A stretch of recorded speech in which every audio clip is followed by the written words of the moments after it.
আজ বিশ্বভারতী অস্থায়ী উপাচার্য দায়িত্বভার গ্রহণ করেন অধ্যাপক ডক্টর অরবিন্দ মণ্ডল, বিশ্বভারতী পল্লী সংগঠন বিভাগের অধ্যক্ষ। বিশ্বভারতীর অস্থায়ী নতুন উপাচার্যের দায়িত্বভার গ্রহণ করে সাংবাদিকদের মুখোমুখি হন। কাজী আমিরুল ইসলামের রিপোর্ট। অ্যাকচুয়ালি ভাইস চ্যান্সেলর পদটা হয়তো সেরকম, কিন্তু আমি নিজেকে মনে করি একজন বিশ্বভারতীর একজন কর্মী। আমি দীর্ঘদিন ধরে অ্যাডমিনিস্ট্রেশনে আছি 2016 সাল থেকে। হ্যাঁ, এই জায়গাটায় অনেক বেশি দায়িত্ব, কিন্তু আমার কাছে খুব একটা বেশি যে মানে ডিফারেন্ট কিছু মনে হচ্ছে না। কারণ আমি অনেক দিন ধরে অনেক অ্যাডমিনিস্ট্রেটিভ জব করেছি বিশ্বভারতীতেই, তার সঙ্গে অনেক কমিটিরও মেম্বার থেকেছি। তো তার ফলে আমার কাছে খুব একটা বিশেষ কিছু যে নতুন কিছু সেরকম মনে হচ্ছে না। আর সবথেকে বড় কথা হচ্ছে, যেহেতু আমি ইন্টারিম ভাইস চ্যান্সেলর, সেক্ষেত্রে দায়িত্বটা খুব একটা বেশি থাকে না। কারণ আমার মেন কাজ হচ্ছে যে একাডেমিক অ্যাক্টিভিটিস থেকে কন্টিনিউ করিয়ে নিয়ে যাওয়া। বিদ্যুৎ চক্রবর্তীর আমলে যেমন পৌষ মেলা থেকে শুরু করে বসন্ত উৎসব, আমার মনে হয় এটা নিয়ে ডিসকাস এই মুহূর্তে না করাই ভালো। কারণ এই অনুষ্ঠানগুলো যখন হবে তার আগে নতুন ভাইস চ্যান্সেলর চলে আসবেন, উনি নিশ্চয়ই এটা নিয়ে ভাববেন। স্যার, এই গ্যাপের মধ্যে আপনার প্রধান লক্ষ্যগুলো কি? আপনি তো বিভিন্ন উত্থাপনা করছেন, বিশ্বভারতীতে রয়েছেন, যেগুলো আপনার নজরে রয়েছে, হয়তো এই কাজগুলো বললাম যে করতে আমার হবে। নজরে থাকলেও, যেমন একটা জিনিস যেটা এটা সত্যিই খুব যে একাডেমিক অ্যাক্টিভিটিসের মধ্যে পড়ে না, কিন্তু এই যে আশ্রম প্রাঙ্গণটাকে এই টোটো বা এই ব্যবসা, এই যে জিনিসগুলো হচ্ছে সেটার থেকে মুক্ত করা, এইটা এইটা আমার মধ্যে মনে হয় আমারও একটা দায়িত্ব, যে এটাকে ভেবে দেখা কিভাবে কি করা যায়। ঠিক আছে, তাহলে তো দিন দিন বাড়ছে। ঠিক আছে, এটা এটা এটা করা উচিত, আমার মনে হয় করা উচিত। সেটা নিয়ে নিশ্চয়ই আমি ভাবছি। দ্রুত ব্যবস্থা নেওয়া। ওটাই বলছি যে শ্রীনিকেতন যে কোনো পলিসি ডিসিশন আমি নিতে পারি না, ঠিক আছে?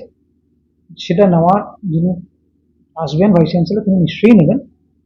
আমার এখন একটাই কাজ, সেটা হচ্ছে যে একাডেমিক অ্যাক্টিভিটিস সেইটাকে ঠিকঠাকভাবে চালিয়ে নেবে। অ্যাকচুয়ালি শান্তিনিকেতনে নিকেতনে যে সকল বাড়িগুলো আছে, যেগুলো একটা তো হেরিটেজ বিল্ডিং অফকোর্স আছে, বাকি অনেক বিল্ডিং বলতে খুব বেশি পুরনো বিল্ডিং হয়তো নেই। আমি যেহেতু ওখানে আছি, একটাই মাটির ঘর আছে।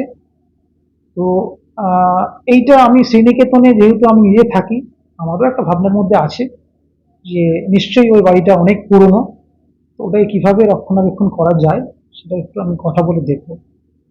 স্যার, আপনি দীর্ঘদিন ধরে আহ, পরিকল্পনা এই মুহূর্তে সেরকম কিছু নয়, কারণ আপনারা নিশ্চয়ই জানেন আমি একজন ইন্টারিম ভাইস চ্যান্সেলর।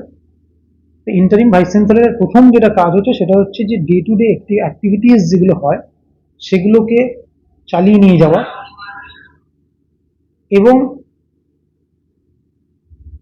আশা করছি আমরা সকলেই জানি যে আমাদের পরবর্তী যিনি পার্মানেন্ট ভাইস চ্যান্সেলর, সেই ভাইস চ্যান্সেলর নিয়োগের কাজ প্রায় সম্পন্ন হয়ে গেছে। তো হয়তো খুব তাড়াতাড়ি চলে আসবে। তো আমার এখন মেইন কাজ হচ্ছে যাতে করে বিশ্বভারতীর একাডেমিক অ্যাক্টিভিটিস স্মুথলি চলে, কোনো রকম ভাবে কোনো হ্যাম্পার না হয়, সেটুকুই মেন দেখার। সেইগুলো নিয়ে অবশ্যই ওয়ার্ল্ড হেরিটেজ যখন হয়েছে, ওয়ার্ল্ড হেরিটেজ থেকে রক্ষা করা এটা শুধু বিশ্বভারতীর নয়, সকলেরই দায়িত্ব আমাদের। তবে বিশ্বভারতীর মানে ভারপ্রাপ্ত উপাচার্য হিসেবে আমার দায়িত্বটা সব থেকে বেশি।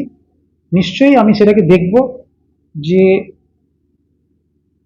ওয়ার্ল্ড হেরিটেজ সেক্টর যেটা আছে সেইগুলো কোথায় কি অসুবিধা আছে না আছে সেটা নিশ্চয়ই আমি দেখব, কথা বলবো, এবং তাকে ঠিকভাবে রক্ষা করার দায়িত্বটা যখন আমাদেরই, নিশ্চয়ই সেটা তো অবশ্যই আমরা দেখবো। এইটা আমিও ফেস করেছি, আমি শুধু নয় সকলেই আমরা ফেস করি। যেটা বললাম যে এটা বিশ্বভারতী আমাদের সকলের, তাকে বাঁচিয়ে রাখার দায়িত্বটা আমাদের সকলের। তো আমি দেখব যে স্থানীয় প্রশাসনের সঙ্গে কি কথাবার্তা হয়েছিল, কিরকম ইনস্ট্রাকশন এসেছিল, সেগুলো দেখব। দেখে নিয়ে তারপর আমরা নিশ্চয়ই ওটাকে কিভাবে ওই জায়গাটাকে ফ্রি রাখা যায়, নিশ্চয়ই সেটা আমি দেখব। কিন্তু আমাকে দেখতে হবে যে কতটা কি মানে কথাবার্তা হয়েছে, সেটাকে আমি জেনে নিই। যদি হয়ে থাকে ভালো, যদি না হয়ে থাকে আমরা নিশ্চয়ই ইউনিভার্সিটির তরফ থেকে ইনিশিয়েটিভ নেব।